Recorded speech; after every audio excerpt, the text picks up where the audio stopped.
पसंदीदा सॉन्ग बजौन की आपके हवे। देखिए झूठ मत बोलिए। झूठ नहीं की बोला। ठीक बा। अरे आज ना तो काल मिलबू और बनिए ही आस से और प्यार हम करीले तोहसे पहले कलास से। ये गाना हमके बहुत ही अच्छा लगेला। हम चाहब कि अबे न तो जब भी टाइम मिली अभी ना हमरा भी टाइम बा तो हमके ये गाना सुने के बाद लाइव वैसे तो हम हमेशा YouTube पे भी सुन ले बानी, स्टेज पे देख ले बानी, लेकिन ये आज हम लाइव सुनना चाहता नहीं। ठीक बा। बहुत बहुत अच्छा लगता है। चले हमारे सौभाग्य बा कि तू गाना ही सुन ले बाड़ू। ई गाना कब हम गौले रहनी जब हमरा गोली लागल रहे। तो गोली लगला में हमरा 6 महीना बेड रेस्ट करे के रहे। तो 6 महीना एगो कलाकार खातिर जब बेड रेस्ट बा, बिल्कुल केहू बेड रेस्ट में हो जाए, केहू जेल चल जाए, तो वो कलाकार के मनोबल डाउन हो जाला। लेकिन जब जब हमरा पर संकट पड़ल, सरस्वती जी के कृपा से, नारायण जी के कृपा से कोनो ना कोनो गाना हमार लोग सुने लगा कि आज ना तो काल मिलबू बानिए ही आस से प्यार हम करीले तोहसे पहले कलास से प्यार हम करीले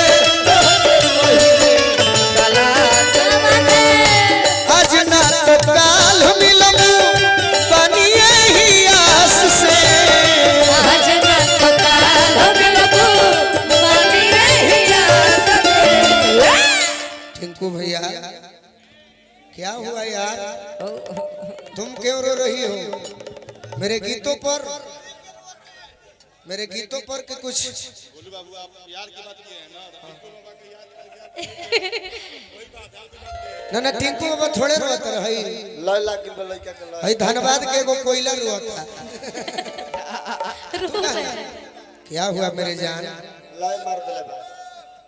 अरे प्यार हम करीले तोहसे पहले कलास से प्यार हम करीले तोहसे पहले कलास से। देखो खुशी हां जीवन में हम हूं प्यार कोइले बनी। हां जी। आ जब तू हमरा के गांव में के गीत याद परवावेलू तो कर तो हम बहुत अच्छा लगेला, एकदम माहौल चेंज कर देलस। ओकर हम डायरेक्टर है, हेडमास्टरो ना। एगो स्कूल के केहू प्रिंसिपल होला, केहू प्रधानाध्यापक हेडमास्टर होला, और वो स्कूल के हम डायरेक्टर हैं। एगो हमार गाना रहे हमरा से प्यार तू कोइलू दूसरा के दुल्हन भइलू। हमरा से प्यार तू कइलू दूसरा के दुल्हन भइलू। और कवना कसूर के सजा देले बारू, कवना कसूर के सजा देले बारू, कवना कसूर के सजा देले बारू। बोला ना तू हमरा के देले बारू, जब देले बारू दगा देले बारू। बोला ना तू हमरा। एक भी गीत अधूरा नहीं। प्यार हम करीले तोहसे पहले कलास से प्यार हम करीले तोहसे पहले कलास से। तू ही हो। हां जी।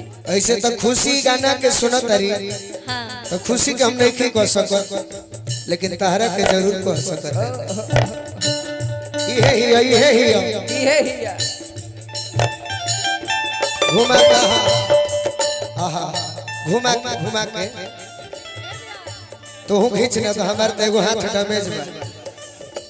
केहू तरी आ जाए ऐसा ले कि हम हूँ खींचा जाए,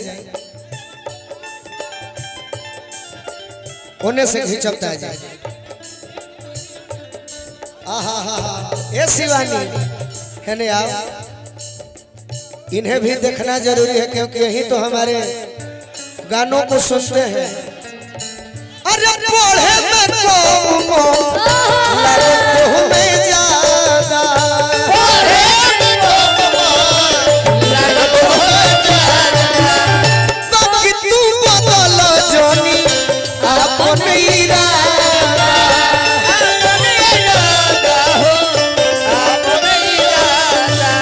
तहरा चक्कर में हाँ जी अरे कबो ना डरैनी हम तो फेल चाहे पास से पवन से नहीं खेल चाहे पास से अरे कबो ना डरैनी हम तो फेल चाहे पास से प्यार हम प्यार पैसा होई से दे बुझला तू हमरा गाना पर खुश होकर देता हमरे पैसा में हे तरी देता बुझाता जी हमरा गाना पर खुश हो गई मेरा ही धन मेरे पर घमंड पैसा हे तरी गते डाल दिए लेकिन नहीं बेअसी राउर सही बात फैला के देता बुझाता जे करे गाना पर ढेर फाइन बनल भाई आहा हा हा एक खुशी अरे कोहेल गोलू दिल को रोग हम लगा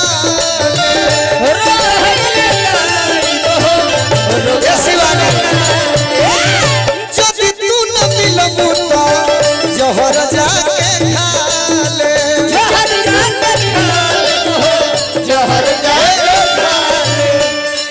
तोर तो बोला मुए दारू पिएला सिगरेट पिएला हमरा सम्मान मार हम कुछ नशा ना करी कबो ना हमरा के तो जहिया सम्माने के सीख जेबू हाँ जी। ये कहूं नशा ना ना हमरा सोझा त आदमी पान खा के मिलेला हाँ जी तो हमर माथा गरम हो जाला ए भैया तो कहे केहू के फेरा में बैठू अरे कि मिलल तो छोड़ी दो ना तो हल चल गयास से अरे मिलल तो छोड़ी दो ना तो हल चल गयास से प्यार हो करीले तो से पहिले कलास से प्यार हो करीले तो से पहिले कलास से प्यार हो करीले तो से पहिले कलास से